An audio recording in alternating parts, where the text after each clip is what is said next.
आज के वीडियो का टॉपिक है कॉस्मोस एटम। सबसे पहले हम कोई फाइनेंशियल एडवाइज़र नहीं है, हम यहाँ टेक्निकल एनालिसिस करके आपको बताते हैं।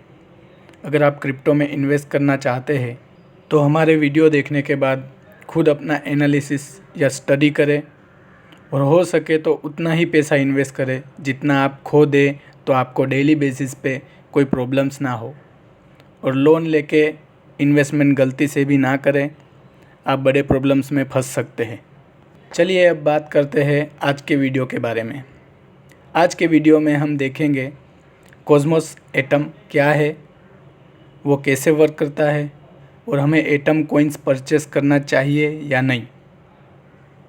तो सबसे पहले जानते हैं कॉस्मोस एटम क्या है और इसे किस उद्देश्य से बनाया गया है। जैसे कि हम सब जानते हैं कि बहुत सी क्रिप्टो करेंसीज पूरे दुनिया में अवेलेबल है जो डिफरेंट ब्लॉकचेन और एल्गोरिदम पर वर्क करती है, लेकिन उन सभी में कोई ना कोई प्रॉब्लम्स थे। उन सभी प्रॉब्लम्स का सॉल्यूशन कॉस्मोस लेके आया। तो आखिर वो कौन से प्रॉब्लम्स थे जिनका सॉल्यूशन कॉस्मोस एटम लेके आया। जैसे कि ये इंटरनेट ब्लॉकचेन पर वर्क करता है, जिससे स्केलेबिलिटी, इंटरऑपरेबिलिटी, यूजेबिलिटी और सॉवरिटी। चलिए अब इन सभी को जानते हैं। पहला है स्केलेबिलिटी। स्केलेबिलिटी को डिफाइन करते हैं टीपीएस यानी ट्रांजैक्शन पर सेकंड पर, मतलब एक सेकंड में कितने ट्रांजैक्शन कंप्लीट हो सकते हैं। एग्जाम्पल के तौर पर बिटकॉइन प्रूफ ऑफ वर्क पर वर्क करता है, जिसमें मैक्सिमम 5 ट्रांजैक्शन हो सकते हैं। वैसे देखा जाए तो ये बहुत ही कम है। उसी प्रकार एटम प्रूफ ऑफ स्टेक पर वर्क करता है, जिसमें बहुत ज़्यादा ट्रांजैक्शन होते हैं। दूसरा है इंटरऑपरेबिलिटी। जैसे कि पूरे विश्व में बहुत सी ब्लॉकचेन पर वर्क करने वाली क्रिप्टो करेंसीज है। ये सभी क्रिप्टो करेंसीज आपस में मिलकर कोई एक्सचेंज नहीं कर सकती थी। इसी का सॉल्यूशन कॉस्मोस एटम ने किया। इंटर ब्लॉकचेन कम्युनिकेशन प्रोटोकॉल, जो कि सभी ब्लॉकचेन को जोड़कर रखता है, उसका इस्तेमाल कर। तीसरा प्रॉब्लम था यूजिबिलिटी, यानी कि डी एप्स को बनाने के लिए, जैसे कि एक इथेरियम बहुत ही बड़ा प्लेटफॉर्म है जिसका यूज़ होता था और बाकी बहुत से क्रिप्टोस थे जिनका यूज़ भी होता था, लेकिन उन सभी में डेवलपर्स को एप्लीकेशन डेवलप करने के लिए बहुत सी डिज़ाइंस एंड एप्लीकेशन एफिशिएंसी में कॉम्प्रोमाइज़ करना पड़ता था, जिससे एप्लीकेशन एक्सपेक्टेशन के हिसाब से नहीं बन पाती थी। इसी का सॉल्यूशन एटम लेके आया। चौथा और सबसे बड़ा प्रॉब्लम था सॉवरिनिटी। जैसे कि पहले सभी ब्लॉकचेन्स और क्रिप्टो करेंसी टेक्नोलॉजी 2 गवर्नेंस की लेयर पर वर्क करती थी। यही चीज़ें बाद में जाकर सभी डी एप्स को लिमिटेशंस में बांध कर रखने लगी। एग्जाम्पल के तौर पर, जैसे कि कोई एप्लीकेशन में एरर या फिर बग प्रोड्यूस हो तो उसे सोल्व करने के लिए गवर्नेंस का अप्रूवल लेना पड़ता था, जिससे वो इसे सोल्व कर सके। अगर डी एप्स को नए फीचर्स अपडेट करने हो तो फिर से उसे इथेरियम गवर्नमेंट का अप्रूवल लेना पड़ता था। इथेरियम प्लेटफॉर्म के एक्सेप्ट करने के बाद ही वो अपडेट कर सकते थे। ये सभी प्रॉब्लम्स सिर्फ इथेरियम में ही नहीं, उन सभी ब्लॉकचेन्स में थी जो उस समय इसे सोल्व करने का प्रयास कर रही थी।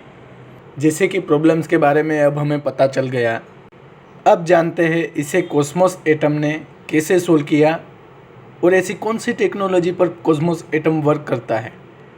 कॉस्मोस एटम 3 लेयर पर वर्क करता है। एक, एप्लीकेशन लेयर, जो ट्रांजैक्शन को प्रोसेस करता है और नेटवर्क को अपडेट रखता है। दूसरा, networking layer. A layer blockchains के बीच में कम्युनिकेशन और ट्रांजैक्शन को अलाउ करता है। तीसरा, कंसेंसस लेयर। कंसेंसस के बारे में हमने डिटेल में वीडियो बनाया हुआ है, आप वहाँ जाकर देख सकते हैं। यह शॉर्ट में बात करते हैं कंसेंसस कैसे वर्क करता है। कंसेंसस एक वोटिंग मैकेनिज़्म है जो ब्लॉक बनाने के बाद सभी नोड्स या वैलिडेटर को ब्लॉक वेरीफाई करने देता है। अगर सभी एग्री हो जाए तो वो नया ब्लॉक बनता है और ब्लॉक चेन में ऐड हो जाता है। अगर डिसएग्री हो तो वो ब्लॉक रिमूव कर दिया जाता है। अब जानते हैं ये तीनों लेयर कैसे एक दूसरे के साथ वर्क करती है।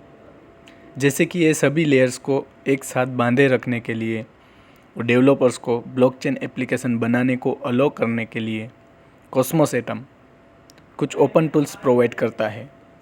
टूल्स नीचे दिए गए हैं। एक, टेंडरमिंट। दूसरा, कॉस्मोस SDK। तीसरा, IBC, inter blockchain communication protocol. चलिए अब जानते हैं ये टेंडरमिंट क्या है और ये कैसे हेल्प करता है।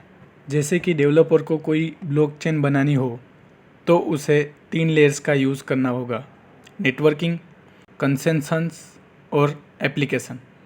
टेंडरमिंट BFT एक सॉल्यूशन है जो नेटवर्किंग और कंसेंसस लेयर को एक जेनेरिक इंजन में फॉर्म कर देता है, जिससे डेवलपर को एप्लीकेशन डेवलपमेंट में आसानी हो। इस तरह से टेंडरमिंट 4 से 5 दिन डेवलपमेंट के बचा देता है। टेंडरमिंट को Byzantine fault tolerance BFT consensus algorithm के नाम से भी जाना जाता है। अब जानते हैं टेंडरमिंट BFT जेनेरिक इंजन के बारे में। टेंडरमिंट BFT इंजन एप्लीकेशंस के साथ एक सॉकेट प्रोटोकॉल से कनेक्ट होता है, जिसे हम ABCI यानी एप्लीकेशन ब्लॉकचेन इंटरफेस कहेंगे। ABCI एक ऐसा प्रोटोकॉल है जो डेवलपर को कोई भी प्रोग्रामिंग लैंग्वेज पसंद करने देता है, जिसका यूज़ करके वो अच्छी एप्लीकेशन डेवलप कर पाए। चलिए अब जानते हैं कॉस्मोस SDK और दूसरी एप्लीकेशन लेयर्स के बारे में। जैसे कि हमने जाना टेंडरमिंट BFT ब्लॉकचेन डेवलपमेंट में बहुत टाइम बचा देता है, लेकिन फिर भी सिक्योर एप्लीकेशन डेवलपमेंट कर पाना इतना आसान भी नहीं होता। इससे और ज़्यादा बेहतर और सिक्योर कॉस्मोस SDK बनाता है। कॉस्मोस SDK एक फ्रेमवर्क है जो सिक्योर ब्लॉकचेन एप्लीकेशन बनाने में हेल्प करता है। SDK 2 प्रिंसिपल्स पर वर्क करता है। एक, मॉड्यूलरिटी। दूसरा, capabilities based security. Modularity Cosmos SDK का मॉड्यूल्स इकोसिस्टम बनाने का गोल था, जिसमें डेवलपर को बिना किसी कोडिंग किए बहुत सारे मॉड्यूल्स मिल जाए और अगर वो खुद का मॉड्यूल बनाना चाहता है तो वो भी बना सके। एग्ज़ाम्पल के तौर पर टेंडरमिंट टीम ने बहुत से बेसिक मॉड्यूल्स बनाए हुए हैं जो कॉस्मोस हब के लिए उपयोग में लिए गए। डेवलपर वो मॉड्यूल्स भी यूज़ कर सकता है जिससे उसकी एप्लीकेशन शानदार बने, और अगर वो चाहते हैं कि उनका खुद का मॉड्यूल डेवलप करे तो वो यह भी कर सकते हैं। इसी प्रकार बहुत सारे मॉड्यूल्स हो जाएंगे जो फ्यूचर में दूसरी एप्लीकेशन डेवलपमेंट में बहुत ही ज़्यादा उपयोगी रहेंगे। क्या है कैपेबिलिटीज़ बेस्ड सिक्योरिटी? ये एक ऐसी टेक्नोलॉजी है जो मॉड्यूल्स को चेक करती है और डेवलपर को मॉड्यूल्स की सिक्योरिटी की बाउंड्रीज़ के बारे में बताती है, जिससे मॉड्यूल पर किसी भी प्रकार से हैक या कोई वायरस का अटैक ना हो। चलिए अब IBC के बारे में जानते हैं। IBC यानी इंटरनेट ऑफ ब्लॉकचेन। ये ऐसी टेक्नोलॉजी है जो डिफरेंट ब्लॉकचेन को एक दूसरे के साथ communicate, data sharing and transaction करने देती है। अब जानते हैं IBC कैसे वर्क करती है। जैसे कि एग्जांपल के तौर पर नेटवर्क में 100 ब्लॉकचेन्स है। सभी को एक दूसरे के साथ IBC कनेक्शन मेंटेन करना होगा, जो 4950 कनेक्शंस होते हैं, जो हैंडल कर पाना बहुत ही मुश्किल होगा। इसे सोल्व करने के लिए कॉस्मोस ने एक मॉड्यूल बनाया जो कि 2 चीज़ों पर निर्भर करता है। एक है हब्स, दूसरा जोन्स। अब जानते हैं हब्स और जोन्स कनेक्शन मेंटेन करने में कैसे हेल्प करते हैं। जोन्स रेगुलर डिफरेंट ब्लॉकचेन्स है और हब्स ऐसी ब्लॉकचेन है जो स्पेसिफिकली जोन्स को कनेक्ट करने के लिए बनाया गया है। जब जोन हब्स के साथ IBC कनेक्शन बनाता है तब ये ऑटोमेटिकली ट्रांजैक्शन कर सकते हैं।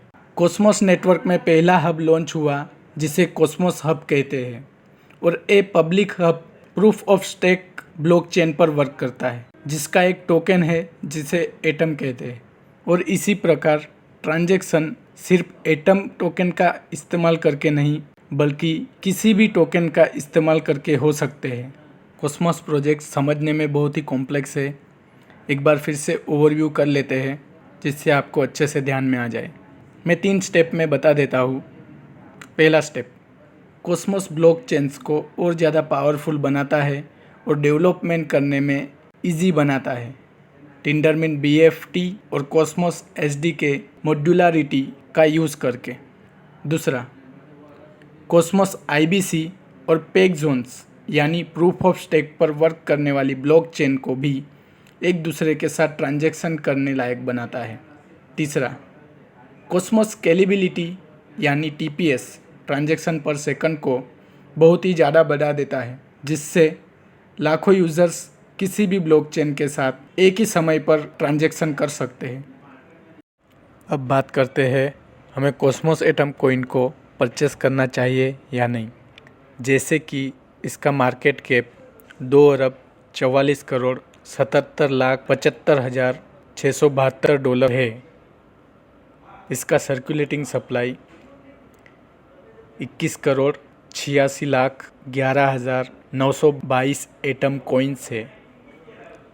आज इसकी प्राइस $11.20 जो कि इंडियन रुपीस में 850 रुपये होता है।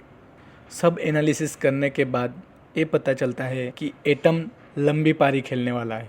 सो लॉन्ग टाइम के लिए आप इसमें निवेश कर सकते हैं। चलिए अब जानते हैं कॉस्मोस का यूज़ करके कितनी ऐप डेवलप हो चुकी है।